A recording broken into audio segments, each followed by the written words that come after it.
노유진의 정치 카페. 오늘 우리는 우리나라를 좀 더 완벽하게 만들었다. 현지 시간 26일이었죠. 미 연방 대법원은 동성 결혼이 합헌이라는 결정을 내렸습니다. 이제 미국 전역에서 동성 간의 결혼 역시 합법적인 결혼이 됐는데요. 오바마 대통령을 비롯해서 미국 전체가 이번 판결을 축하하면서 성소수자 권리 보장의 상징인 무지개 레인보우의 물결로 전국을 뒤덮었다고 합니다. 미국의 대통령이 동성결혼 합법화를 축하하는 감동적인 멘트를 날리고 있을 때요, 우리나라 대통령은 배신자들에 대한 철저한 복수를 다짐하는 섬뜩한 남양 특집 멘트를 날리셨습니다. 보라의 공동묘지. 네가 나를 모욕했다. 오늘은 진행자로 유시민 작가님만 나오셨습니다. 안녕하세요. 예. 예, 저희 둘이 하게 된 경위는요, 오늘 선거의 공정성. 선거의 공정성 때문입니다. 지금 정의당에서 당대표 선거를 하는데 마침 이제 우리 셋 중에 한 분이 출마를 하시는 바람에 그분을 끼워 넣게 될 경우에 공정성 문제가 생겨서요. 일단은 일부는 저희 둘이서 이제 진행을 좀 있으면 이제 그 다른 후보님들하고 예. 네 분이 한꺼번에 입장하실 거예요. 예, 그래서 가장 많은 게스트죠. 예, 그 오늘은 아마 우리가 타임라인하고 백분 토크가 구분이 확실히 안 될 거예요. 왜냐하면 예. 지금 둘이서 백분 타임라인 비슷하게 하다가 후보자들이 다 오시면 한꺼번에 예. 입장하셔서 그 양심 토크 예. 그 하고 또 끝날 무렵에 다 같이 앉아서 또 다 못한 백분 타임라인을 맞아. 오늘 할 얘기가 많아요. 참 얘기가 좀 길어질 것 오늘 같은데. 얘기할 게 많아. 근데 미국을 보니까 저는 참 부럽다는 생각을 했던 게 그 어메이징 그레이스 부르는 그 장면하고 오늘 새벽에 우리는 눈 뜨자마자 누가 카톡으로 우리 집사람한테 보내줘가지고 봤는데. 그리고 그 다음에 정치적인 수사학이 살아있잖아요. 오늘 우리는 우리나라를 좀 더 완벽하게 만들었습니다. 그리고 흑인 교회에서 이제 총기 난사했던 그 범인이 우리를 분열시키려고 했지만. 진짜 그 억법들이. 그러니까 우리는 그가 원하는 걸 해주지 않았다. 이런 취지잖아요. 야, 역시 미국은 연방국가하고 다인종 국가라서 더 그런지 모르겠지만 대통령의 리더십은 기본적으로 통합의 리더십이구나. 그리고 그 언어가 참 이분은 이제 영어로 하는데 다 알아듣겠어요. 근데 이제 난 다 못 알아들어. 난 조금 알아들어. 우리나라 대통령은 이렇게 한국말로 하는데 하나도 못 알아듣겠어요. 안 그래. 그거 편견이야. 오늘 우리 오늘 타임라인 이 박근혜의 난 이라는 제목을 제가 준비했는데 특별한 해석하기 좀 필요하잖아요. 박근혜 대통령을 다시 봤어요. 나는 이번 일을 겪으면서. 유승민 원내대표를 잘라야 되겠다는 마음을 가지고 이제 이런 식으로 그 외계어를 사용하면서 어떤 사인을 보냈는데요. 어쨌든 오늘 백분 토크에서는 아주 이제 특별한 시간을 준비했고요. 타임라인에서는 아주 재미있는 얘기가 될 것 같습니다. 우리 대통령의 심리 상태, 내재적 조건으로 유시민 작가님과 함께 탐구해 보겠습니다. 그리고 제가 오늘 여기 이제 오는 길에 그 택시에서 딱 내리자마자 횡단보도에 어떤 아주머니께서 다 서 계시다고 안녕하세요 그러시더라고요. 요 근처에서 일하시는 분인데 이거 방송 너무나 잘 듣고 있다고. 그래서 저랑 저기 건너편에 우리 당사에 이렇게 커다란 플래카드가 올려 있잖아요. 우리 얼굴 나와 있는 거. 그 사진의 얼굴하고 저를 계속 이렇게 번갈아 보시면서 잘 듣고 있다고, 이 방송 언제 올라올 거냐고 물으시더라고요. 또 그런가 하면은 윤영준 씨께서 저에게 그 편지와 함께 그 맛있는 과자를 보내주셨습니다. 항상 세 분의 유쾌한 방송 잘 듣고 있습니다. 최근 방송에 나온 것처럼 세 분 말씀 들으면서 뇌 활용도를 높여야겠습니다. 이런 멘트와 더불어 가지고요.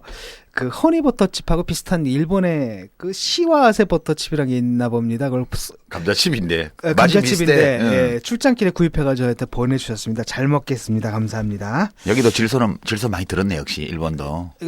그 질소가 원래 이렇게 이렇게 칩은 잘 부서지니까 부서지지 않게 하기 위해서 이제 넣는 거죠. 그렇구나. 예, 오늘 기대가 됩니다. 정치 카페 최초로 4명의 게스트를 모셨고요. 어떤 얘기가 될지, 또 특히 또 그 중에 한 분은 또 온라인에서 화제를 몰고 다니고 계시죠. 출마 선언문 가지고요. 그분한테 또 여쭤볼 것도 좀 많을 것 같고요. 예, 그럼 잠시 전하는 말씀 듣고요. 저희는 타임라인으로 다시 돌아오도록 하겠습니다. 온 나라가 충격에 빠진 하루입니다. 노무현 전 대통령이 오늘 오전 9시 반에 서거했습니다. 2009년 노무현 잔혹사를 파헤치는 만화가 출간됐습니다. 만화 노무현. 그의 마지막 하루 이야기를 들려드립니다. 권력에 맞서서 당당하게 권력을 한번 쟁취하는 우리의 역사가 이루어져야만이 이제 비로소 우리의 젊은이들이 떳떳하게 정의를 얘기할 수 있고 떳떳하게 불의에 맞설 수 있는 새로운 역사를 만들어낼 수 있다. 지금 서점에서 판매 중입니다. 유시민의 타임라인. 예, 오늘 타임라인 다른 때와 달리 지금 월요일 오전 6월 29일 월요일 오전에 지금 녹음을 시작을 했습니다. 그 정의당 당대표 후보들 일정하고 조율하느라고. 그래서 사실 그 오늘 주제가 박근혜의 난인데요. 근데 박근혜는 아니 그러니까 좀 이상해요. 왜 제목을 이렇게 붙이셨어요? 왜냐면 보통은 이제 박근혜는 가만히 있고 그 주변 사람들이 나를 일으켜 주는 거잖아요, 보통. 근데 보통은 이제 억압당하고 핍박당하고 이런 변방에 살면서 고통받던 사람들이 일으키는 게 난인데 네. 이번 이 난은 달라요. 이 난은 청와대 발. 그러니까 청와대 안에서 시작된 난이어서 그리고 이제 난이라는 표현을 붙인 게 앞으로 어떻게 전개가 될지가 지극히 불투명합니다. 이게 왜 일어났는지는 비교적 명확한 반면 앞으로 어떻게 전개될지는 매우 불분명하기 때문에 이게 대단히 하여튼 그 다각도로 들여다봐야 될 일 같아요. 예. 그래서 지금 한번 이따 되짚어 주십시오. 예, 이야기 손님들 오시기 전에 예. 다 못 다룰 것 같아요, 시간상. 그래서 그 박근혜의 난 발단과 전개 과정. 도대체 왜 일어났고 지금까지 뭐 어떤 일이 벌어졌냐. 이거를 좀 들여다보고 나면 손님들이 도착할 것 같아요. 예. 그러면 당대표 토론을 하고 끝날 무렵에 그러면 앞으로 어떤 일이 더 벌어질 거냐에 대한 얘기를 마저 하는 걸로 예. 그렇게 오늘 좀 섞어서 진행하고 너무 길기면 1부, 2부 중간에 잘라서 그렇게 업로드 하도록 그렇게 하겠습니다. 예. 먼저요. 6월 25일이죠. 국회법 개정안 제2요구권을 발동한 국무회의 발언. 들으셨어요? 다? 예. 트위터에 소감도 올리셨대. 좀 이상하잖아요. 그러니까 보통 대통령이 물론 그 권한이 있잖아요. 거부권을 행사할. 네. 근데 그게 아니라 뭐 특정인을 찝어내고 막 그 언어라는 게 상당히 뭐랄까 굉장히 위협적이고 공격적이고 듣기에 따라서 상당히 좀 뭐랄까 불량하게 느껴지더라고요. 좀. 근데 진 교수는 트위터에 예. 그 현 정부 박근혜 정부의 철학이 무정부주의 아니냐고 그렇게 그건 무슨 뜻이에요? 정부가 없잖아요.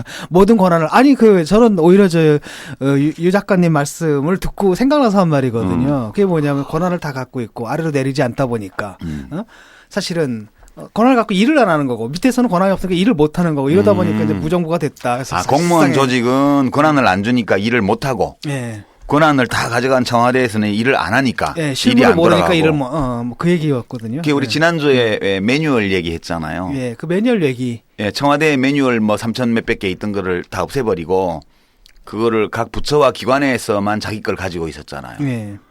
근데 매뉴얼을 가지고 있는 기관들은 이 판단을 해서 스스로 그걸 집행할 상황이 안 되고 청와대로 어떻게 할까요? 물어보면 청와대에서는 아무 매뉴얼이 없어서 어떻게 해야 될지를 모르고 그래서 결과적 무정부 상태가 빚어진 건 사실인데 이 정부의 철학이 무정부주의는 아닌 것 같아 내가 보기에는. 예, 저도 결과적. 결과적 무정부주의. 예. 우선 그 6월 25일 국회법 개정안 제2요구 이른바 이제 거부권 발동을 결정한 국무회의 발언의 내용 중에 이 박근혜 대통령의 심리 상태, 그 박근혜 대통령이 난을 일으킨 동기를 짐작케 하는 배신 뭐 이런 말을 하거든요. 네, 그것도 있죠. 우선 보면 이제 아주 주목해야 될 게 한 4가지 정도인데요. 예. 첫 번째는 국회법 개정안 국회에서 보내온 거. 그 이제 정부가 만든 시행령이 모법에 어긋난다고 판단할 경우에 예. 이 고치라고 이렇게 요구할 권리가 있다는 거 요청으로 바꿔서 보낸 여야 만장일치로 보낸 거 아니에요? 근데 이게 행정부의 작동을 마비시킨다고 판단했어요. 예, 행정부 마비. 그러니까 이게 오면 이 국회법 개정안이 통과가 되면 발효가 되면 행정부가 일을 못 하게 된다. 손발이 묶인다. 이렇게 인식하고 있더라고요.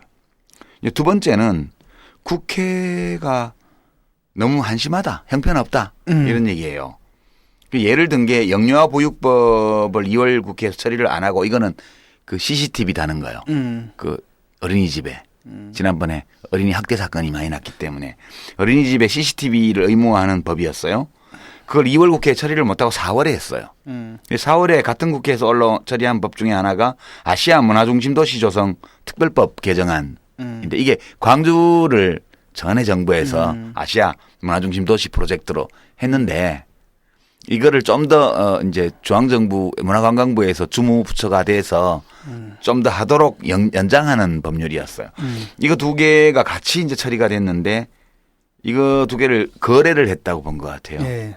근데 사실은 거래는 아니었고 그냥 따로따로 우연히 4월 국회에 같이 올라간 거였죠. 예. 그다음에 관광진흥법하고 최저임금법 처리도 연기했다 이렇게 비판을 했는데 이것도 사실은 아니에요. 예. 그리고 이제 세 번째가 국회가 구태다. 그게 두 번째 이슈고 세 번째가 국회가 경제 살리기를 방해하고 있다. 예, 발목을 잡고 있다. 이거예요. 30개 정도의 경제 활성화 관련 법안 소위 정부에 수장하는 경제 활성화 법안을 국회로 보냈어요.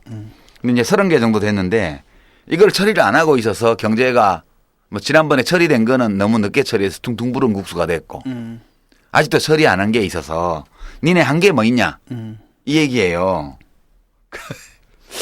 근데 이게 30개 중에 한 5개 남았어요 지금. 그렇죠. 근데 이 5개는 이른바 서비스 산업 활성화법 뭐 등등 해가지고 사실상 의료기관의 영리 추구 행위를 막 열어주고 이러는 거예요. 그 뭐죠 호텔 학교 근처에다 예, 호텔 학교 앞에 짓고. 호텔도 막 짓게 하고 이런 거여서 야당이 강력 반대해서 사실 못한 거예요. 이 5개는. 근데 이거를 여당 니네 뭐해서 원내대표부 이렇게 여당 원내대표부가 잘못해서 이렇게 된 걸로 지금 인식을 하고 있고요. 이 모든 것들이 일어난 원인을 유승민 원내대표에서 찾은 거예요. 그러면서 당선된 후에 신뢰를 어기는 배신의 정치는 반드시 선거에서 국민들께서 심판해 줘야 한다. 이렇게 주장을 했죠. 한 이 4가지 정도가 박 대통령의 이번 국회법 개정안 제2요구권 발동을 할 때 이야기한 내용의 핵심이에요. 맞나 이거 근데? 하나도 맞는 게 없는 것 같은데. 그렇죠. 예. 근데 아까 이제 오바마 대통령 좀 부럽다 이런 말씀 하셨는데 저는요, 이날 그 국무회의에서 대통령 발언을 보면서 아, 내가 박근혜 대통령을 잘못 봤구나. 좀 반성을 했어요. 왜요? 다시 봐야 된다. 우리가 보통 그 아몰랑 화법이니 뭐니 해서 좀 놀려먹었잖아요. 예. 그리고 박근혜 번역기라고 해서 이제 저 박근혜 대통령 발언을 해석해주는 예. 그 계정이 있죠. 예, 개정도 있고. 예, 그거를 청와대에서 차단 차단을 했더라고. 블럭을 했더라고요. 예. 근데 그분도 잘못한 거야. 기분 나쁠 만해, 청와대가. 왜냐하면 이날 발언을 보면 한 10분 정도 이 국회와 여당 원내 지도부를 비판하는 발언을 했잖아요. 예. 이거 보면 문법적으로 거의 완벽했고요. 문장을 끝내기 전에 다음 문장으로 넘어가는 일도 없었고요. 아니 읽었거든요. 이번에는 읽었는데도 불구하고 비문들이 좀 들어있더라고요. 아니, 다른 데는 읽어도 잘 안 될 때가 많았어. 근데 이번에 보면 되게 명확해요. 자기 의사표시가. 예. 그래서 우리 대통령이 결코 문장을 제대로 못 만들어서 자기가 말하고자 하는 바를 제대로 표현 못하는 대통령이 아니다. 이 점을 확실히 보여준 거 아닌가? 안 그래요? 뭐 특별한 걸 잘 모르겠더라고요. 저는. 그래요? 예. 아니 이제 문법적으로 비문이 몇 개 있긴 했는데. 그러니까 뭐뭐 했던 부분입니다라든지 이런 예. 걸 딱 들어보면은 이거 왜 쓰는 건데 왜냐면 이게 이제 사실 구어체잖아요. 근데 문어체 글에 어떻게 이런 게 등장했을까 이런 제가 의심이 좀 글쓰기 들 정도. 특강책을 하나 보내드릴 걸 하는 후회도 좀 했습니다. 그보다는 일단은 이제 그 대통령이 이제 근거로 내세웠던 말들이 하나도 좀 맞는 게 없는 거잖아요, 사실은. 아니 사실은 사실에 내가- 부합하든 안 하든 예. 자기 자신의 기분, 감정 상태, 그걸 정확하게 현실 전달했죠. 인식 그리고 요구 이거를 아주 명확한 형태로 이번에는 제기를 했잖아요. 예. 이럴 능력을 가진 분이라는 거라. 그러니까 특히 우리 정치 카페에서 좀 약간 우리 대통령이 이 지성이 좀 결핍돼 있다거나 아니면 이제 뭐 무능하다고 많이 비판을 했잖아요. 전방위적으로 무능하다고. 이게 좀 잘못된 거 아니에요? 아니 뭐 특별한 분, 그러니까 제가 볼 때는 이분이 당을 막 움직이고 이러는 것들, 그다음 선거를 치르고 이럴 때는 결코 무능하지 않았거든요. 그다음 그때 지금도 그 얘기하는 거 아니에요? 그렇죠. 어. 그러니까 내가 지금 그렇게 해가지고 니들 말이 어떻게 살렸는데 그렇죠. 니들이 나한테 이럴 수 있는 거냐 이거잖아요. 네. 근데 문제는 뭐냐면 당하고 선거를 이끄는 거는 자기들 어쨌든 설득 당한 사람들을 이끌어가는 리더십인데 국가를 운영하는 것은 찬성하는 사람도 있고 반대하는 사람도 있고 이 모두를 이끌고 가는 그런 리더십이잖아요. 근데 그게 지금 안 되는 거고 그 리더십의 모델을 자기가 봤던 모델, 그러니까 박정희 시절 그 모델을 보는 거죠. 그러니까 이제 이해가 안 되는 거예요, 여기가. 아, 박정희 대통령 때는 예. 이른바 이제 12항명 파동이니 뭐니 해서 공화당 의원들이 그 법안 통과 이런 걸 하라 했는데 제대로 안 하면 불려갔죠. 불려간 정도가 아니에요. 그때 무슨 어느 장관 그 불신임 결의안을 야당에서 냈는데 여당 공화당 의원들도 어영부영 하고 그리고 저 장관은 진짜 문제 있어 이래가지고 그걸 가결시켜 버렸다가 막 김성곤 이런 사람들 있잖아요. 쟁쟁한 예. 그 사람들이 다 불려가가지고 지하실에 끌려가서 매 맞고 맞았어요? 진짜 그때는 잘보다가 그냥 달아맺지 국회의원이고 뭐고 지금은 그렇게 못하니까 대통령이 말로 하는 거예요. 근데 이제 제가 박근혜 대통령을 다시 봤다고 얘기한 거는 저는 한동안 좀 착각을 했어요. 박근혜 대통령이 이 정치와 정책, 국정 운영의 모든 방면에서 좀 지식 수준이 떨어지고 무능하다 그렇게 봤거든요. 근데 그건 오해라는 거예요. 이번에 보니까 이제 어떤 분야에서는 굉장히 무능한 반면 다른 분야에서는 굉장히 유능해요. 그러니까 국민의 생명을 지키고 건강을 보호해주고 경제를 살리고 이런 데는 되게 전적으로 무능해요. 그렇죠. 그렇지만 내 권력을 쟁취하고 쟁취한 권력을 지키고 이 권력을 휘둘러서 사람들을 굴복시키는 이런 일에는 되게 유능하다는 거예요. 네. 결국은 이제 이게 제 인식의 반성을 가져온 건데 세월호 사건이나 메르스 사태의 경우에 이것이 능력 부족이라고 계속 얘기를 했어요. 근데 그게 아니라는 거지. 네. 능력 부족이라기보다는 관심과 성의의 결여. 능력이 없어서 이걸 못한 게 아니고 아예 관심이 없고 성의가 전혀 없기 때문에 못한 거라는 거예요. 그러니까 지금 이렇게 그전에 무능하다라고 우리가 판단을 하게 되면 비판이 별로 의미가 없어요. 아무리 비판을 해본들 무능한데 그 비판이 무슨 의미를 가지겠어요. 근데 그렇지 않다. 어떤 분야에서는 매우 유능하다. 상황 판단을 정확하게 하고 있고 자기의 요구와 자기의 할 일, 내가 행사할 수 있는 권한에 대해서 확실하게 파악하고 그리고 어디를 움직이고 누구를 움직이면 이 일을 내가 원하는 대로 몰고 갈 수 있다는 것을 잘 판단해서 집행하잖아요. 그렇죠. 이런 자세와 성의를 가지고 국민의 생명을 지키고 건강을 보호하고 경제를 살리는데 일을 한다면 잘할 수 있다는 거야. 그래서 드디어 이제 박근혜 대통령과 정부를 비판하는 것이 의미가 있다. 이런 이상한 결론에. 예. 예. 근데 그건 뭐 그런 쪽으로 유능한 거고요. 그런 다음에 이쪽으로는 그게 또 뭐죠? 그런 유능함이 이쪽에서 통하지 않는다는 거잖아요, 지금. 이건 뭐냐면 지금 보스질하는 거예요, 지금. 너무 말 안 들어, 저 자식들 묻어. 이거잖아요, 지금. 이런 걸 잘하는데 공무원 조직을 움직이거나 나라를 움직이는 건 그렇게 해서는 안 되는 거잖아요. 그러니까 성격이 다른 거죠. 완전히 아니, 하는 그래도 일 우리가 자체가. 막 열심히 비판을 해서 대통령으로 하여금 이렇게 권력을 유지하고 사람을 굴복시키는 이런 것을 하는 정도의 능력을 발휘해서 다른 국정 운영 분야에서 하도록 이렇게 열심히 비판하면 좀 나아질 수 있지 않을까 하는 희망을 봤어 나는. 전혀 동의 안 하는 분위기인데. 전혀 동의 안 합니다. 참 가망 없다고 봅니다. 그다음에 또 하나 이번 박근혜의 난에서 발견한 새로운 사실은 그 전에 사람들은 이른바 십상시 파동이 났을 때 문건 파문 작년에 십상시가 청와대에 있는 그 뭐 이렇게 문고리 3인방 예. 뭐 지금 물러난 김기춘 비서실장 이런 사람들을 가지고 그랬잖아. 근데 이번에 보니까 십상시는 청와대에만 있는 게 아니더라고. 그 새누리당 국회에도 있어요. 예. 이번에 보니까 그 대통령 정무특보 국회의원 3명 있잖아요. 예. 윤상현, 김재원, 또 주호영. 주호영. 주호영 씨는 예결위원장 하고 싶어갖고 그때 이제 그만뒀고 지금 남은 게 윤상현, 김재원 정무특보 둘 남았는데요.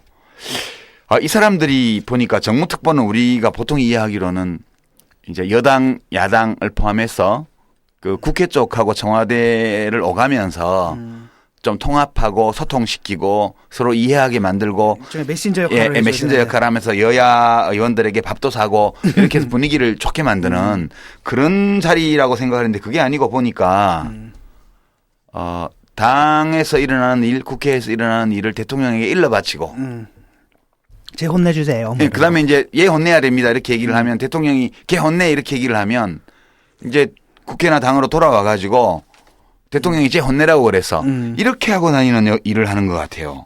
그래서 십상시가 이 청와대에 궁궐에만 있는 게 아니구나. 십상시는 모든 곳에 있구나. 그런 사실도 새로 발견을 하게 됐어요. 근데 이제 이렇게 우리가 좀 짚어봤는데 박근혜 대통령이 왜 이 일을 난을 일으킨 것 같아요? 뭐 때문에 뭐 현직 대통령인데 뭐가 아쉬워서 뭐가 걱정돼서 이렇게 한 것 같아요? 일단은 두 가지, 저는 크게 두 가지를 보거든요. 어떤 일반적인 맥락 속에서 친박 비박과의 그 대결 구도가 있지 않습니까? 사실 네. 권력은 지금 명목상으로 친박이 잡고 있지만 당내에서 친박의 수는 이렇게 많지가 않고 그다음에 선거를 했는데 번번이 졌잖아요. 당 대표도 그렇고 원내 대표도 그렇고 비박계가 잡았단 말이죠. 그럼 그다음에 내년 총선이 와요. 이랬을 경우에 권력을 잃어버릴 경우에 박근혜 대통령으로서는 자신의 후계 구도가 불확실해지고 나아가서는 이제 퇴임 후에 자기가 안전함이라든지 이걸 도모해 줄 세력이 없어진다는 문제점이 있고 그 부분이 있는 것 같고 좀 단기적인 관점에서는 메르스로 엄청나게 좀 욕먹었잖아요.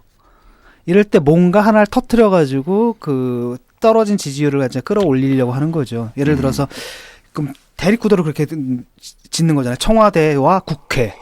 이렇게 되면 사실 반반 가거든요. 왜냐하면 청와대도 그렇죠. 후지지만 최소한 반반이지. 반반이에요. 왜냐하면 보통 우리 국회에 대한 국민들의 불신이 굉장히 크기 때문에 이렇게 되면은 사실 30% 안짝 미만 요 지지율을 그래도 한 40에서 50% 정도까지 끌어올릴 수가 있잖아요. 아마 이런 단기적인 계산도 있지 않았을까 생각합니다. 그러니까 이게 그 측면에서 보면 이제 뭐 30명 있는 반에서 한 25등 내지 28등 하는 애가 30등짜리한테 욕을 하는 거라. 너 공부도 못하는 놈이 이러면서. 왜 그러냐면 얼마 전에 나온 국민 신뢰도 조사, 이 사회 신뢰 자본 에 대한 조사를 보면 대통령과 청와대의 신뢰도가 30점쯤 되더라고요. 네. 그 국회는 18점이야. 그러니까요. 그러니까 100점 만점에 30점 받는 애가 18점 받는 애한테 막 구박을 하는 거야 지금. 니네 형편없어 이러면서. 너 때문에 내가 공부가 안 되는 거야. 이런 거죠. 그러면 되게 사람들이 반응이 어떻게 했어요? 아니 30점짜리가 30점짜리한테 그러면 똑같은 놈들이 그러든가 30점짜리가 40점짜리한테 그러면 지가 더 못하는 게 그럴 텐데 30점이 18점한테 남으라는 거잖아. 그렇게 상대적으로 보면 30점이 더 훌륭한 거지. 그래서 이제 그런 점에서 보면 이게 이슈 전환이라든가 대립구도 설정해서 이제 약간 착시 현상을 불러일으킬 수 있죠. 아니 뭐 30점짜리가 그 실제로 여론조사를 해보게 되면 이제 거부권을 행사한 것이 정당하다고 보는 게 뭐 40 몇 프로, 40 그다음 반대하는 게 40 몇 프로인데 약 6% 정도로 많아요 이쪽이. 대통령의 입장에 좀 동의하는 사람들이 어떤 거는 그렇고, 그렇죠. 어떤 거는 또 거꾸로 이제 잘못했다는 게 많은 조사도 있고 그렇지만. 좀 반반이잖아요. 네, 그렇지만 국정수행 지지도는 거의 더블인데 잘한다 못한다가. 요거는 차이가 별로 안 나요. 그렇죠. 그거죠. 바로 핵심이 그거죠. 그러니까 30점짜리는 18점짜리하고 싸우는 게 유리한 거야. 그렇지. 이런 전술적인 면이 있고요.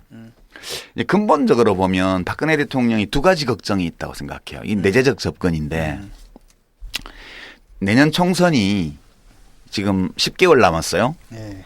근데 총선이 끝나고 나서 20대 국회와 더불어서 박근혜 대통령이 1년 8개월 정도를 같이 지내야 돼요.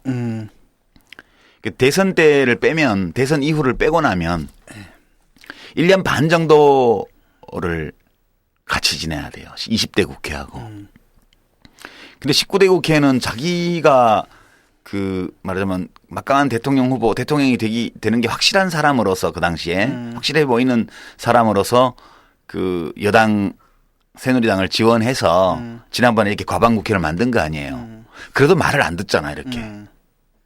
근데 20대 국회에서 자기는 선거운동도 못해 대통령이. 그리고 이제 당권은 당 대표도 비박, 원내대표도 비박, 비박이 다 당을 잡고 있어요. 그러면 얘네가 공천하고 얘네들이 당선시킨 국회의원들하고 내가 1년 반을 지내야 돼? 끔찍한 거죠. 그래서 그게 굉장히 걱정이 됐을 수 있어요. 그래서 다음 총선에서 내 말을 잘 들을 사람들을 공천을 많이 줘야 돼. 그래야지 20대 국회가 구성되고 나서 1년 반 동안 내가 대통령직을 수행하는데 큰 어려움이 없을 수 있어. 대통령으로서 당연히 느낄 수밖에 없는 그런 불안감. 그 불안감은 좀 맞는 것 같은 게 요번에도 사실은 자르라 그러는데도 실제는 재심임한 거잖아요. 개기고 있잖아. 지금. 개기는 거잖아요, 사실은. 어? 사과까지 다 하는데도 사실상 겉으로 보기에는 말로는 사과합니다. 이러고. 사과한 것처럼 보이지만 실질적으로는 안 나가려고 했단 말이죠. 그러니까 개기고 있잖아 지금. 그런데 나중에 이제 20대 총선 해가지고 그마저도 그나마 존재하는 그 친박마저도 다 사라졌을 경우에는 어떻게 되겠냐 이거죠. 예. 그거는 상당히 합리성이 있는 이해할 만한 걱정이라고 생각을 해요. 예. 예. 그게 하나 있고요. 두 번째는 좀 더 길게 봐서 진 교수도 좀 전에 얘기했지만 퇴임 후를 걱정하는 거예요. 그게 빙고 이게 기분이 좋은 거예요. 저는 이거 보면서 박근혜 대통령이 드디어 퇴임 후를 걱정할 정도로 임기가 이제 다 지나갔구나. 반환점이 넘어가는구나 이게. 아우 그 길고 지레했던 2년 반, 이제 다 돼가는구나 이런 느낌이에요. 그래서 그 박근혜 대통령은 퇴임 후에 대한 트라우마가 있어요. 박정희 대통령이 그렇게 한 다음에 서거하고 이른바 나서 배신 코드. 그럼요. 엄청난 배신을 당한 거 아니야. 뭐 전두환 씨한테 뭐 무리한 일을 당했다는 소문도 있고, 뭐 온갖 소문이 다 있어요. 그다음에 자기 아버지한테 이렇게 빌붙어서 하던 사람들이 등 돌리고 이걸 다 봤잖아요. 근데 자기가 퇴임하고 나면 국회는 비박이 여당도 잡고 있고 야당은 말할 나위도 없고 그럼 퇴임 후에 지금 어떻게 되는 거예요? 자기 아버지하고 자기가 부녀 간에 한꺼번에 묶여가지고 이 다시 정치적인 박해를 당할 위험? 이런 걸 걱정하는 것 같아. 그렇죠. 네. 충분히 가능하죠. 왜냐하면은 뭐 언제든지 전 정권이라는 건 희생양이 될 수 있는 것 아니에요. 그렇죠. 그게 이제 지금의 야당이 집권을 했을 경우도 마찬가지고 여당이 집권을 해도 마찬가지예요. 여당에 어떤 불리한 일이 있었을 그렇죠. 때 항상 이렇게 던지는 카드가 거잖아요. 전임자를 밟고 가는 거. 전임자를 밟고 가는 거지 않습니까? 그러니까 아무래도 걱정이 될 수밖에 없는 거죠. 근데 그 박근혜 대통령 근데 사실은 그 배신 자꾸 이러는데 그 아버님도 그 배신해서 사셨어요. 그래. 뭐 살다 보면 배신도 하고 그러지. 그리고 너무 많은 사람들이 죽었잖아요. 그 덕분에. 네. 그 뭐 저 살다 보면 그럴 수도 있는 거죠. 그러니까. 그래서 현직 대통령이 이 난을 일으킨 거. 여당을 상대로 그것도 난을 일으킨 거는 이 두 가지 걱정 때문이다. 20대 총선 공천권과 관련해서 내가 의사결정권을 행사해야만 하겠다는 의사표현이고 동시에 항구적으로 할 수는 없겠지만 적어도 다음 정권 창출까지도 내가 주도해서 하고 그렇게 해서 나의 퇴임 후를 편안하게 하겠다는 의사표시예요. 근데 이렇게 하려면 지지율이 높아야 되는데 대통령이 지지율이 높으면 자동 해결되거든. 여당도 대통령한테 선거 때 매달리게 되고 뭐 남은 박근혜 대통령 임기 1년 6개월을 저희가 충실히 보좌하겠습니다 이러고 공천도 이 사람 공천 꼭 주고 싶은 사람 명단 좀 주십시오 이렇게 할 텐데 지금 봐서는 전혀 안 그러니까 이 불안 때문에 너무 초조해진 나머지 굉장히 무리수를 둬서 6.25 그것도 하필 6.25야. 6.25 박근혜의 난을 일으킨 거예요. 이질이 어찌 우리 그 나라를. 예. 그래서 나는 이게 우연히 벌어지는 일은 아니고 이렇게 박근혜 대통령으로서는 이 난을 일으킬 수밖에 없는 절박한 사정이 있는 것이다. 그리고 이런 절박한 상황에서 자기가 쓸 수 있는 가장 강력한 카드를 썼고 자기의 의사표시를 가장 확실한 형태로 했다. 그 이런 정도 상황 인식을 제대로 하고 자기의 권한을 행사할 수 있는 사람이라면 이 세월호나 메르스 사태 같은 경우도 이 관심과 성의만 있다면 남은 임기 동안 더 이상 국민이 그 죄 없이 죽지 않도록 할 수 있지 않는가 이런 것 때문에 앞으로 더 가열차게 지적하고 비판해야 되겠다는 의지를 가지게 됐어. 꼭 나쁜 일만은 아닌 것 같아요. 그런 점에서. 예. 그 재미있는 건 뭐냐 이런 거예요. 국민들한테 심판해달라 그랬잖아요. 근데 예. 이분이 이제 그 말을 처지가 안 되는 게 지지율 29% 그 나오는 상태에서 국민들 보고 누구를 심판해달라고 말할 수 있는 처지는 대구에서는 반반 된대요. 그러니까 대구 동구을 유승민 의원 그러니까, 지역구에서는 반반 된다는 그러니까 거 아니에요. 해달라는 그 말이 결국 누구를 얘기하냐면 전 국민을 얘기하는 게 아니라 대구 시민을 얘기한 예. 거죠. 참 대통령이 참 유치하지 않냐? 아니 이런 거죠. 그게 참 어려운 처지에 있는 것 같아요. 없어 보이죠, 너무. 너무 없어 보여요. 그러니까 결국은 이제 그 선거법 위반이 되는 거죠. 아이, 너무 그렇게 하지 말자고. 대통령, 물론 우리가 공무원의 정치 중립을 명시한 헌법이나 선거법이 있지만 나는 사실 그 법 해석을 잘못하고 있다고 봐요. 대통령이 이런 정도 의사표시하는 거는 특성한 누구를 찍어서 당선시켜라, 낙선시키라 이게 아니고 이런 정치적 의사표시의 형태로 하는 건 난 다 용납해야 된다고 봐. 나도 그런데. 이런 거 가지고 탄핵하고 그러면 안 되는 거야. 탄핵은 물론인데. 아니, 일반적인 정치적인 의사표현이 아니라니까 지금 이게. 아니, 일반적인 거지, 이런 거. 찍었잖아요, 딱. 이거는 대구. 노무현 대통령이 옛날에. 대구 시민 여러분, 유승민 저 녀석 떨어뜨려 주세요. 이거잖아, 지금. 유승민 말은 안 했어. 노무현 대통령이 옛날에. 말은 안 해도 다 아는 거 아니에요. 2004년도에 열린우리당을 합법적으로 도울 방법만 있다면 다 돕고 싶다라고 말한 거하고 같은 취지예요. 뭐 일반적으로. 그때 탄핵이 잘못된 거잖아. 이런 거 가지고 선거법 위반 시비를 걸고 탄핵을 하고 이런 건 안 되는 거야. 나는 그렇게 생각해요. 오케이. 대통령에게 이런 정도의 발언권, 의사표시의 자유는 줘야 된다. 야, 그래도 너무 좀 한심하지 않아, 이거? 그렇긴 하지. 뭐냐? 쟤 떨어뜨려요, 뭐 이런 거잖아요. 예. 하여튼 박근혜의 난이 일어난 원인과 근데 난 한 가지 이해가 안 가는 게 김무성 씨예요. 예. 이게 딱 보니까 오늘도 지금 뭐 뉴스를 좀 보니까 그 유승민 씨 떨어내려고 하는 것 같아. 그 문제는 이따 우리 양심 토크 끝나고 나서 앞으로 이제 유승민 원내대표는 어떻게 될 것이며 지금 우리 녹음을 오전에 하고 있는데 오후 3시에 긴급 최고위원회를 한대잖아요, 새누리당이. 예, 유승민 원내대표는 스스로 물러나지 않는 한 원내대표를 밀어낼 방법은 없어요. 그러니까 유승민 원내대표가 어떻게 될지, 김무성 의원은 당 대표 자리를 지킬 수 있을지, 그다음에 김무성 대표가 자기가 살기 위해서 유승민 원내대표를 떨어낼지, 그다음에 현재 김무성 당 대표 체제로 되어 있는 최고위원회에 있는 다수의 친박 최고위원들이 사표를 내버리면 그러면 당 지도부가 붕괴하게 되는데 그럼 새로 전당대회를 하면 친박이 다시 당권을 잡을 수 있는지 등등의 많은 의문들이 뒤따라오게 돼 있어요. 그건 이따 우리 양심 토크 끝나고. 오케이. 예. 그럼 마지막으로 하나만 질문을 할게요. 그 법 어떻게 되는 겁니까? 지금 정의화 국회의장이 뭐 다시 붙인다 이렇게 얘기를 하는데 어차피 뭐 알고는 있어요. 그런데 이게 자동 폐기될 가능성이 크다라는 건 알고 있는데 그럼에도 불구하고 형식적 절차는 어떻게 되나요? 형식적 절차는 재부의한다 그랬잖아요.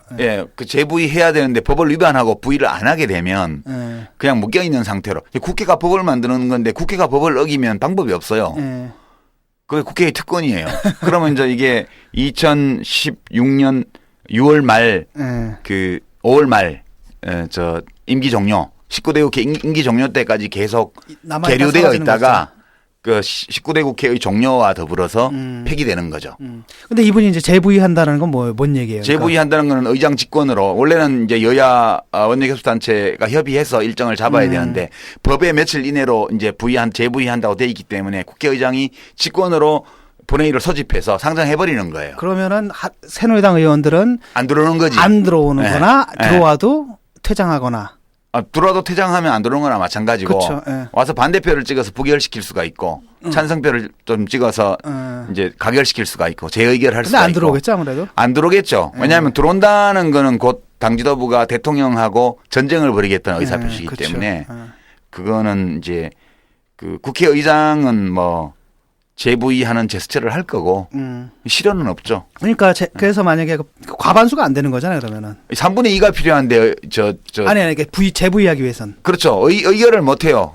과반수가 안 되면. 참석을 안 하면 의결 자체를 못. 새누리당에서 이렇게 누가 이렇게 미친 척하고 올 수는 없나? 없지. 지금 검찰이 확보하고 있는, 그러니까 청와대 민정수석실에서 확보하고 있는 거기 이제 안기부장 출신이 비서실장으로 와 있잖아요. 안기부가 아니지. 국정원과 검찰이 이미 축적하고 있는 비리 자료 이런 거 가지고 걸면 걸릴 사람이 되게 많아요. 그러니까 겁이 나서 못해 이거는 할 수가 없는 거예요. 유승민 의원은 되게 자신감이 있는 것 같아. 그렇지 않고는 대통령한테 저렇게 나를 이 정치 이외의 걸로 나를 걸어서 잡아뜨릴 무기가 없을 거다 이렇게 생각하는 것 같아요. 오히려 이번 사태를 통해 가지고 유승민 씨가 좀 부각된 측면도 있고요. 기존에 쌓았던 이미지가 좀 깎아먹힌 측면도 좀 있는 것 같아요. 그럼 불확실하죠 아직은. 예, 아직은 불확실한 것 같은데 왜냐하면 지난번에 그 원내대표 연설이었나? 예. 괜찮았잖아요. 괜찮았지. 한국 정치에서 그것 읽을 만한 때문에, 텍스트. 그것 때문에 찍힌 거예요. 그렇죠. 예. 바로 그것 때문에 찍힌 거죠. 그럼요. 예. 그런데 이번에 너무나 또 빨리 꼬리를 내려 그래가지고 약간 스타일이 좀 구기긴 했죠. 왜냐하면 자기 지역구 사정이 반반이기 때문에 그 전면전은 못 하는 거예요 유승민 의원도. 예. 근데 뭐 한간에는 그 박바들은 뭐 유승민이 유시민 같다 이런 얘기도 하더라고. 그다음에 어때요? 뭐 개인적으로 좀 아시잖아요. 제 팬들은 지금 저하고는 학교 동문이고 예. 저보다 2년 선배고 나이는 1살 많은데 예. 7살에 학교 들어간 사람이 예. 생일 1월이라 예. 그리고 경북고등학교 서울대 경제학과도 선배고 저 중학교도 선배고요. 뺑뺑이 1기거든 중학교 거기가. 내가 뺑뺑이 3기고 대구에서. 그리고 대학도 동문이고 미국 위스콘신에서 박사학위를 했고 KDI 연구원을 한 15년 정도 했죠. 그러니까 비교적 그 이념적으로 보면 박근혜 대통령이 이념적 보수거든요. 이념형 보수. 그러나 유승민 의원은 시장형 보수라고 말하는 게 맞아요. 이념적으로. 스펙트럼이 아주 달라요. 그래서 원래부터 그렇게 균열을 할 수 있는 요인이 있는데 유승민 의원이 원내대표가 되고 나서 이제 박근혜 대통령 입장에서 보게 되면 좀 교만했다는 거죠. 뭐 청와대 얼라들 이런 표현도 그 전에 저 원내대표 되기 전에 썼고 외교정책 비판하면서 또 원내대표 되고 나서 교섭단체 대표 연설을 할 때 증세 없는 복지라는 그 박근혜 대통령의 그 캐치프레이즈를 한마디로 밟아버렸잖아. 이 사람 경제학자니까 그 말도 안 되는 소리라고. 이제 그런 것 때문에 박근혜 대통령이 유승민은 나를 존중하지 않는다라는 느낌을 강하게 받았을 거예요. 넌 나를 모욕해서. 그 옛날에 무슨 달콤한 인생인가요? 그렇죠. 그거 있잖아. 그 대사죠. 그 보스의 젊은 애인을 흠모했다는 것 때문에. 그렇죠. 예. 이병헌에 대해서 예. 그는 나를 모욕했어. 예. 그러니까 지금 박근혜 대통령이 모욕감에 파르르 떠는 거예요. 그리고 이제 일정 부분 박근혜 대통령의 일으킨 이 난이 이 합리적이거나 바람직한 것은 아니지만 유승민 의원 자신이 자기의 정치 행보를 통해서 박근혜 대통령에게 모욕감을 느끼게 함으로써 이 난을 자초한 측면이 좀 있어요. 그래서 이제 본인도 그걸 의식하기 때문에 로키로 지금 낮춰서 그 낮은 자세로 대응을 하고 있는 양상이라고 봐야죠. 이게 이제 일종의 그 친위 쿠데타고 예. 또 어떻게 보면 중국 생각이 나더라고요. 주석이 한마디 딱 던지니까 막 예. 어렵게 홍위병들이 날치는데 홍위병들이 좀 늙었어 보니까. 몇 명 안 돼 몇 명 안 홍위병이. 돼. 홍위병들이 막 난리를 치는데.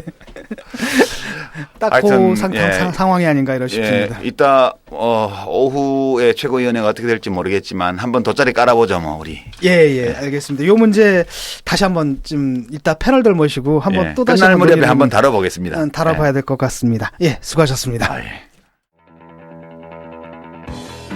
특명 논술 시험으로 학대받는 당신의 아이를 구하라.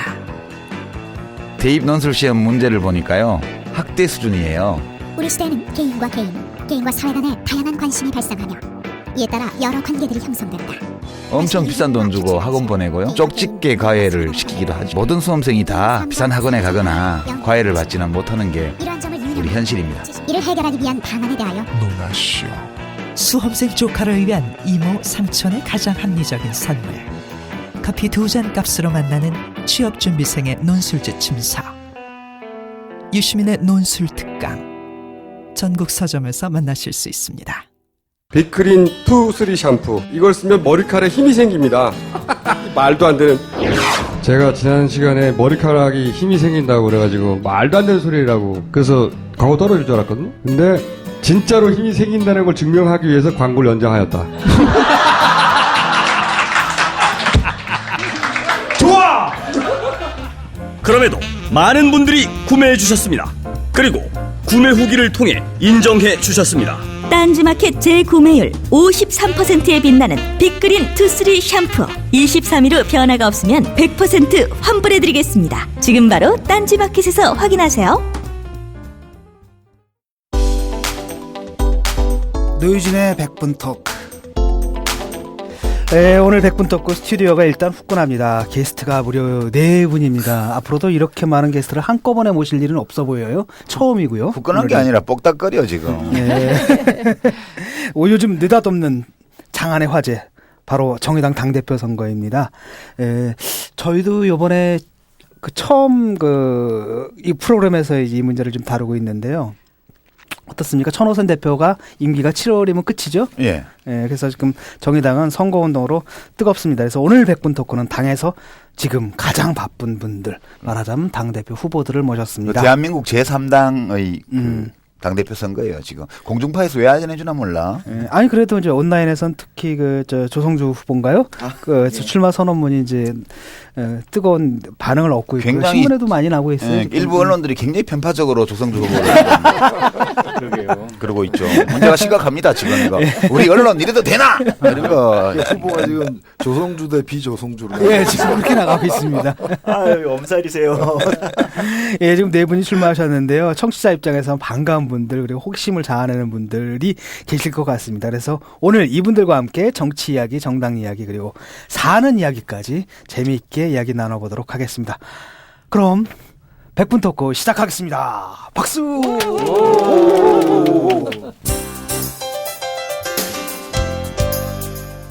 예, 본격적인 이제 토론에 들어가기 앞서가지고요. 먼저 출마하셨으니까 제가 출마 순서를 말씀드리겠습니다. 1번 노회찬 후보, 2번 노황래 후보, 3번 심상정 후보, 4번 조성주 후보입니다. 그래서 출마하신 후보들 출마의 편을 한번 들어보는 게 어떨까요? 누가 누군지는 알아야지. 네, 그렇죠. 자기소개하고 그다음에 출마의 편을 좀 먼저 자기소개부터 할까요? 그렇죠. 먼저 네, 본인이 먼저 소개 좀 하고 한 남들도 다음에 얘기 좀 하고. 그다음에 이제 자기 출마의 편을 얘기하도록 하겠습니다. 먼저 1번. 예, 안녕하세요. 너무 익숙한 분이죠? 네. 예, 노희찬입니다. 기호 1번. 뭐 하시는 분이신가요? 네, 저는 언론인이죠. 예, 언론인입니다. 노유진 방송 진행했고요. 근데 다른 분들은 다 직업이 있어요. 현역 의원이시고 또 이제 협동조합도 기업을 운영하시고 또 공동대표 정치발전소. 근데 이제 저는 일종의 뭐 단시간 노동자라고는 할까요? 주당 15시간 미만으로 일해왔던 노유진 강연 다 합쳐도 주당 15시간이 안 되더라고요. 그래서 이번에 그 정의당에서 낸 구인 광고를 보고 취업 전선에 뛰어들었는데 굉장히 지금 허덕이고 있습니다. 4대 1이나 돼가지고. 당대표 월급 줘요? 네? 당대표 월급 줘요? 월급은 안 주는 걸 월급 줍니까? 없는 줄 아는데. 예, 당대표 월급도 안 줘? 이게 말이 안 되잖아. 그래도 이제 그거는 이제 뭐 상근직이니까. 예. 노유진도 이게 열정 착취잖아 지금. 열정 노동이잖아 이거. 당대표도 그렇게 하고 있구나. 예. 할 수 없어 진보정당. 이번 노황래 후보는요? 예, 당원 여러분 반갑습니다. 2번 노황래입니다. 선거 같다 이렇게 말하니까 좀 선거 같아. 좀 촌스러워. 다른 후보처럼 이렇게 유명하지 않아서 좀 송구스러운데, 뭐 우리 정의당 만들 때 강령 재정위원장 했던 역할을 했었고요. 지금은 지난 한 2년 반 동안 협동조합 은빛기획이라는 협동조합의 대표로 일을 하고 있습니다. 어떤 협동조합인가요, 이게? 어른들한테 글쓰기 강좌하고요. 어른들 자서전 만들어드리고 최근에는 조문보 사업이라고 해서 매우 사회적으로 평판이 좋은 그런 사업을 해왔고 하고 있습니다. 우리 이제 노황래 후보는 통합진보당 시절에 나하고 같이 비례대표 후보였는데 여기가 이제 뭐 이 한 IP에서 2명 이상의 투표가 한 건도 발견되지 않은 후보. 그렇습니까? 모범적인 선거구. 유일한 후보예요. 바로 그 후보입니다. 예, 3번 심상정 후보. 네, 이 후보 네 분 중에 제가 유일하게 정부미를 먹는 정규직이 현역 의원이고 제가 가끔 노유진 대신 심유진으로 구원투수로 등판했던 사람입니다. 근데 제가 전공이 구원투수예요. 제가 이제 뭐 호칭이 대표인데 그동안에 이제 공동대표, 비상대책위원장 이렇게 구원투수를 많이 해왔습니다. 근데 이번에는 이제 구원투수 말고 선발 투수로 좀 기용해 주십사 하고 출마했습니다. 예, 이어서 저는 기호는 4번이고요. 조성주라고 합니다. 사실 뭐 어제 유세장 가니까 어떤 분이 와서 뭐 요즘 인터넷 대세시라고 막 이렇게 띄워주시기도 하는데 사실은 여기서 제가 제일 안 유명하고 제일 부족한데요. 뭐 2세대 진보 정치가 필요하다 이런 얘기를 하면서 지금 출마했고요. 사실 부족한 게 많지만 열심히 해가지고 당에 새로운 기운과 활력 그리고 한번 결선 가서 이겨볼까? 요즘에 그런 욕심을 이렇게 막 가지고 있습니다. 네, 반갑습니다. 근데 조성주 후보 키가 얼마나 돼요? 178입니다. 180 안 넘는구나. 네. 루저네. 예. 나는 윈너인 줄 알았어. 외교관상 보기 180 넘어 보여서 그 유일한 윈너 아닌가 이렇게 생각했더니. 근데 키는 발이 땅에 닿으면 돼요. 근데 어떠세요? 그 일부 언론이 아주 그 남의 당대표 선거에 지극히 편파적인 보도를 일삼고 있는데 그 점에 대해서 당사자로서 어떻게 생각하세요? 언론의 본연의 역할을 잘 하고 있다고 생각합니다. 예. 자, 이제 자기소개가 간단히 이제 끝났으니까요. 이제 이어가지고 왜 출마를 하셨고, 그 다음에 우리 유권자들, 그리고 이제 청취자들한테 내거는 약속이죠. 항상 출마할 땐 약속을 갖고 출마하지 않습니까? 이른바 공약이라 그러는데 자신의 대표 공약이 뭔지 좀 소개를 좀 해주셨으면 좋겠습니다. 네. 어느 부분부터 하실까요? 이번엔 거꾸로 가야죠. 4번부터. 근데 그 전에 우리 이 오늘 100분 토크는 사실 당대표 후보자들 토론인데 이게 격식이라든가 뭐 삐 누르고 제한 시간 마이크 끄고 이런 게 없어요. 양심 토크예요. 이게 서로 눈치 봐가면서 내가 너무 발언 많이 했다 싶으면 좀 자제하고 나가 좀 적게 했다 하면 막 채고 들어와서 하시고. 저희가 지금 뭐 정의로운 경선을 하고 있습니다. 걱정하지 마세요. 이제 그렇게 한다는 점을 말씀드리면서 그래도 우리가 진행자로서 이제 교통정리는 해야죠. 그죠? 1, 2, 3, 4로 갔으니까 이제 4, 3, 2, 1로 와야 돼요. 조성주 후보부터. 예, 조성주입니다. 제가 사실은 아주 어렸을 때 칼 세이건의 코스모스를 읽고 천문학자가 되고 싶어서 대학까지 쭉 왔었는데요. 그러다가 1세대 진보 정치 선배들의 모습을 보면서 아니겠다. 우주에 있는 별보다 이 행성의 진보 정치를 먼저 봐야겠다. 그래서 1세대 진보 정치인 분들의 헌신과 노력 속에 그 수혜를 입고 커왔습니다. 그래서 이제는 당당히 어깨를 겨루면서 2세대 진보 정치가 필요하다. 이런 말씀을 드리며 나왔습니다. 비정규직, 청년 구직자, 영세 자영업자 등 그동안 좀 우리가 바라보지 못했던 사람들, 그리고 우리가 바라보지 못했던 시선으로 좀 새롭게 바라보는 진보 정치를 해보자, 이런 말씀을 드리고요. 리더십 조직 정책을 좀 전면적으로 혁신해서 새로운 진보 정치 해보겠다는 말씀 드리겠습니다. 예. 그 천문학을 공부하시다가 지구를 구하려고. 너무 잘하셨네. 우주를 상대로 하다가 지금 진보 정치를 상대로. 우주가 문제가 아니다. 지금 지금 초록빛 별이 지금 비어쳐 있다. 우리 나이를 먹는다는 건 이렇게 때로 슬픈 거야. 큰 거를 보다가 이제 작은 거를 보는 쪽으로 자꾸 옮겨오잖아. 그다음 협동조합 이사장께서. 예, 전가요? 아니죠. 아니 3번이구나. 3번. 하세요. 하려고 하면 말한 김에 이제 2번 노학래 후보. 예, 제가 그동안 그 우리 유시민 작가가 정치할 때마다 큰 선거 치를 때마다 제가 정책 책임자로 부역을 했었습니다. 맨날 떨어졌어, 그래. 네.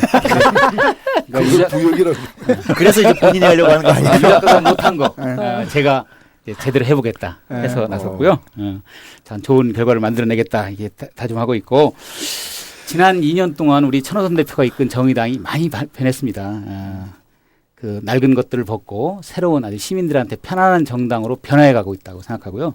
이렇게 변화해온 길, 우리가 가던 길, 이런 것들을 굳세게 더 앞으로 나아가야 된다, 이런 생각이고, 낡은 옛 그 진보 정당의 행태를 벗고 시민들과 친숙하고 그런 길이 바로 우리가 진보하는 길이고 혁신하는 길이다, 이렇게 생각합니다.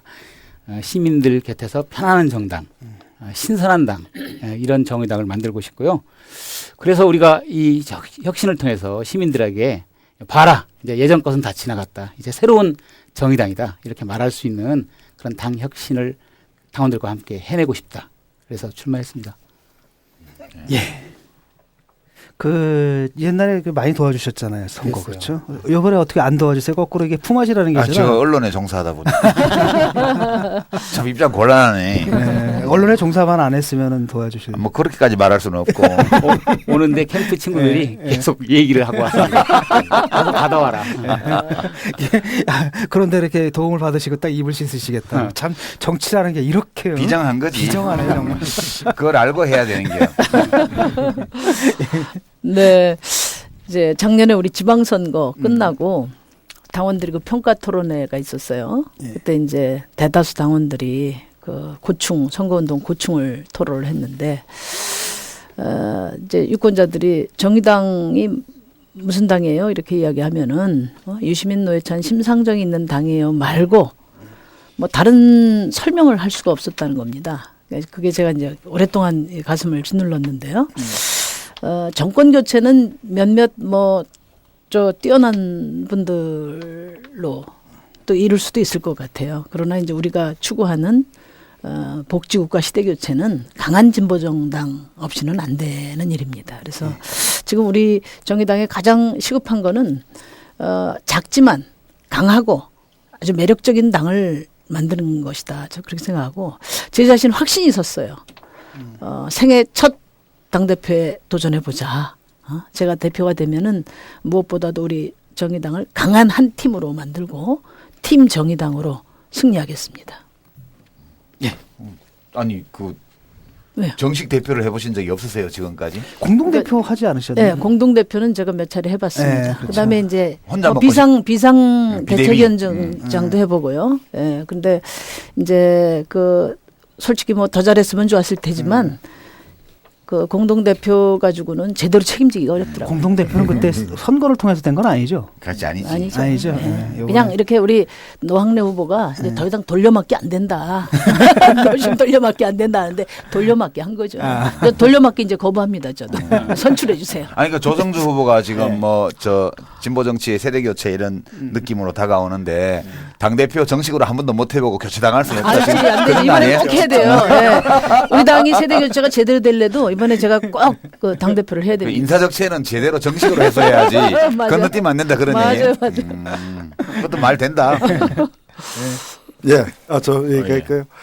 저도 우리 노학래 후보가 15년 동안 노심이 진보 얼굴이었다 이렇게 했는데 제가 그렇게 생각해요. 예, 근데 그럼 이제 앞으로 얼굴 하지 마라.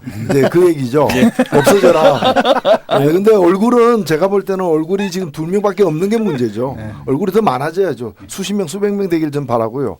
저도 사실은 공동대표로 사실상 추대돼 가지고 몇 달 한 것 말고는 이게 선출된 당대표를 못 해봤어요. 어째 이런 일이? 예. 그 사회를 제가 치고 지금 온 거죠. 아니, 정의당에서는 이제 그때도 단독 후보로 해가지고 대충 이렇게 추대를 한 거죠, 사실은. 맞습니다. 경선 처음이어서 굉장히 떨리는 거죠. 아니, 후보자들이 과거의 당대표 경력을 막 깎아내리고 있어요. 그러네. 예. 사실 저는 2013년에 삼성 엑스파일 사건으로 이제 의원직을 박탈당하고 그때에서 6석이었다가 이제 정의당에 5석으로 이제 되었는데 그래도 부정 비리로 의원직 박탈당한 게 아니기 때문에 부정 비리가 아닌 사유로 의원직 박탈당한 사람이 역사상 2명인가 3명밖에 안 된다 그러더라고요. 그래서 자랑스럽게는 생각하고 있습니다. 근데 그래서 이제 한 2년여를 이제 바깥에서 이제 정의당을 바라보는 노유진을 하면서 또는 보궐선거 출마하면서 바깥에서 정의당을 이제 바라보는 좀 소중한 기회를 가졌고요. 저는 여전히 정의당에 대한 애정과 자부심이 가득합니다. 좋은 당이다. 좋은 사람들이 모여서 좋게 운영되고 있는 좋은 당이라는 생각은 있지만 그러나 국민들이 여전히 이렇게 선뜻 표를 주기에는 망설여지는 그런 당인 건 사실이고요.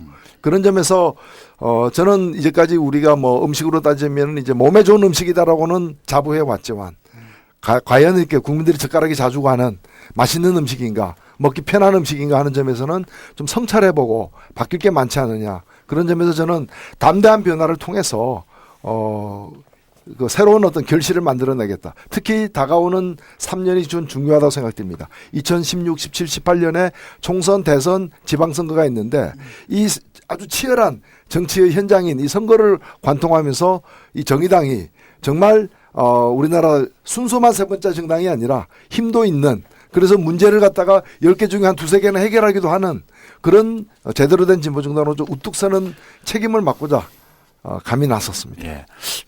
예, 조성주 후보는 진보 정치의 세대 교체죠. 2세대. 즉 비정규직 청년들이라든지 이런 2세대 진보 정치의 장을 열겠다. 이런 주장을 하고 계시고요. 노왕래 후보께서는 우리 시민들에게 진보정당 친숙한 당. 시민들에게 친숙한 정당을 만들겠다 하셨고 심상정 후보께서는 강한 진보정당, 강소정당이라고 해야 되나요? 강소정당. 노회찬 후보께서는 역시 명실상부한 제3정당으로서 총선과 대선에서 실력을 보여줄 수 있는 그런 정당 만들겠다 이런 이제 출마의 변을 좀 하신 것 같아요. 각자 좀 질문하실 게 있을 것 같아요. 이렇게 공격도 좀 하고. 뭐 이제 그 좀 네거티브가 좀 있어야 돼. 선거라는 게 원래 좀 네거티브. 이제 상대방 디스하기 시간을 지금 1분씩 가지겠습니다. 제가 1분씩 드릴 테니까 둘을 셋을 디스하든 한 명만 디스하든 마음대로 해보세요.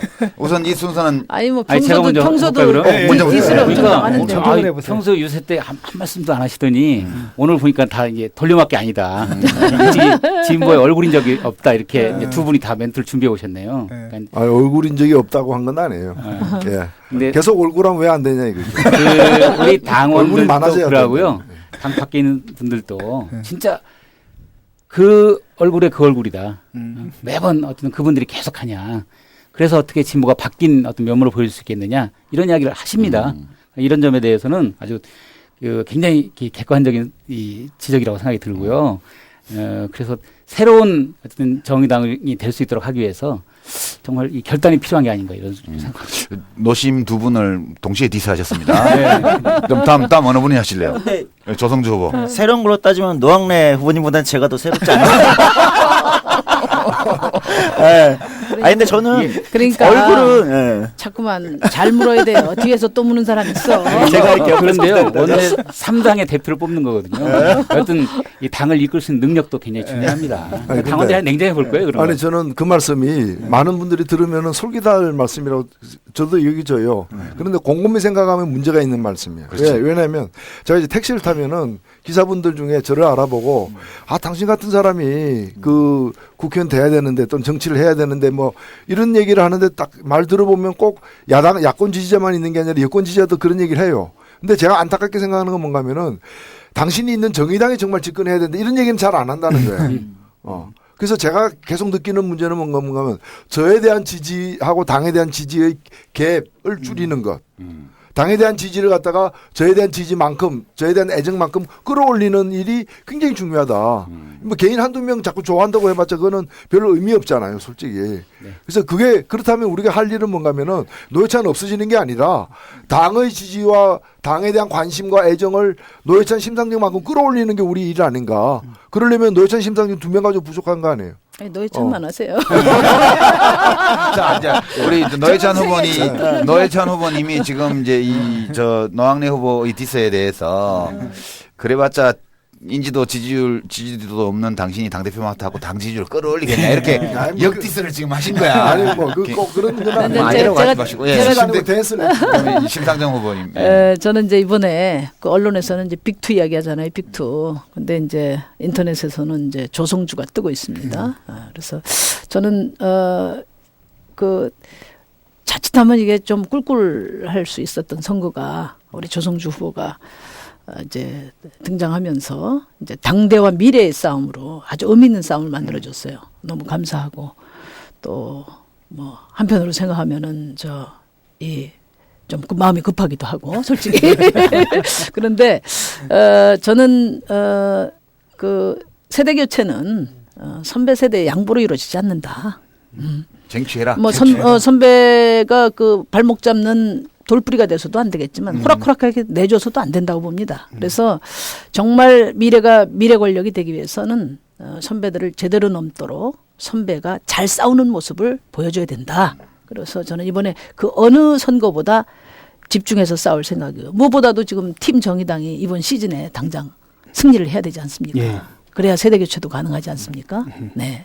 제가 뭐 그런 걸 말씀드렸는데 두 분 이야기를 처음에 시작을 했는데 하여튼 당의 면모를 새롭게 하면서 두 분이 그동안 쌓아왔던 역량 이런 것들이 정말 당의 엔진으로 기능할 수 있도록 적절한 역할이 주어져야 된다고 생각하고 그런 역할을 보장하겠다고 제가 거듭 약속도 드렸습니다. 근데 제가 한 말씀만 더 드리면 이제 그동안에 진보정당이 여러 이제 시행착오를 많이 겪었는데 제가 아프게 생각하는 것 중에 하나는 뭐냐면은 진보정당은 힘이 약하다고 해서 뭐 매번 어떤 공동대표 그다음에 좀 나눠서 해야 된다고 해서 뭐 양보하고 뭐 이런 식으로 이게 권한과 책임이 제도화되지 못함으로써 이 리더십이 이제 굉장히 불안정함으로써 진보 정치가 그 맞는 어려움을 겪었다고 저는 생각을 합니다. 근데 제가 당원들한테 유일하게 선출된 게 덕양갑 지역위원회 위원장이거든요. 그래서 제가 요즘에 그 선출되다 보니까 공약을 했어요. 그때 이제 당원들끼리 그냥 호프집에서 맨날 그 중앙정치 안주 삼아서 이야기하던 그런 활동 말고 동네별로 아파트별로 당원 모임을 하겠다 제가 약속을 해가지고 그 약속을 책임 있게 지키게 되더라고. 그래서 이번에 제가 확신이 섰습니다. 제가 한 말씀 드리겠습니다. 조성주 후보 하시고 노 대표님 하시고 넘어가겠습니다. 예. 그러니까 이제 제가 뭐 저는 이제 사실 세대 교체란 말을 딱 사실 출마해 선언에도 딱 쓰진 않았어요. 그러니까 예를 들면 제가 제 입으로 그 얘기를 하는 거는 이게 오히려 조직의 세대 갈등이라는 건 사실 조직을 좀 약화시킬 수 있는 이슈잖아요. 그래가지고 제가 그 말을 하진 않았는데 어쨌든 뭐 은근히 이제 외부에서 그런 말을 하기를 기대하긴 했습니다. 그렇게 한 건데 뭐 정치가 그런 거니까요. 네.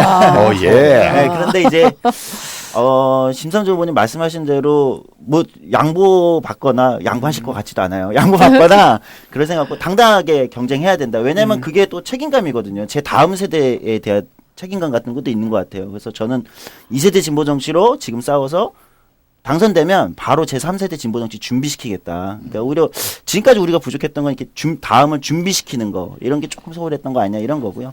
저는 사실은 노회찬 후보님 말씀에 상당히 동의하는 건 있어요. 얼굴은 많을수록 좋다. 이건 맞습니다. 그래서 저는 제가 당대표 되면 뭐 노학래 후보님, 노회찬 후보님, 심상정 후보님 뭐 어디 없어져라 이렇게 얘기 안 할 겁니다. 가루가 되도록 일을 시킬 생각이다. 말씀드리고요. 네. 긴장하셔야 된다. 뭐 이런 말씀드리고요. 같은 생각입니다. 네. 예, 짧게 노회찬 후보님 말씀하시고 저는 뭐 이번 선거에서 이미 결과가 나기도 전에 성과가 있었다면은 우리 이제 뭐 조성주 후보의 발견이나 또는 우리 청년의 이제 미래에 대한 어떤 이제 강한 어떤 관심과 주목을 모은 거라고 생각되는데. 이런 생각이 들어요. 저는 세대교체는 다 자연의 힘으로 이루어진다고 봅니다. 세대교체가 안 되면 문제인 거죠, 사실은. 그건 또 자연이 또 될 수밖에 없다고 보는데, 예를 들면은 토니 블레어를 말씀드렸는데, 토니 블레어가 41살에 당대표가 됐어요. 근데 사실은 젊어서 됐다기보다는 뉴레이버라는 새 노선을 들고 나왔기 때문에 된 거예요.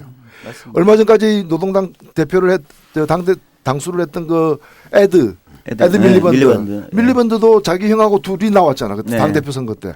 41살과 45살의 대결이었는데 41살인 에드가 이겼어요. 왜 이겼느냐? 그 노선 때문에 이긴 거죠. 그런 점 때문에 저는 좀 너무 세대에 갇히지 말고 그럼 기왕에 정의당 노선이 이런 거였는데 나는 이런 노선이다. 해서 좀 새로운 노선을 들고 도전하고 그러면 당이 더 풍성해지지 않을까. 저 그래서 광장 밖에 민주주의, 노동운동 밖에 노동 고민하자. 그 문제는 나중에 하도록 하겠습니다. 이제 가야들끼리 멀어요. 이제 지금까지 한 거는 전전만 했습니다. 전전만. 예, 토론이 아주 뜨겁게 진행되고 있는데요. 계속 하면 좋겠지만 조금 쉬었다 갑시다. 저희 잠깐 끊었다가요. 2부에서 잠시 쉬고 다시 2부로 돌아오겠습니다. 건축주의 철학과 개성을 닮은 집을 추구하는 목조주택 전문기업 꿈꾸는 목수가 정치카페를 후원합니다.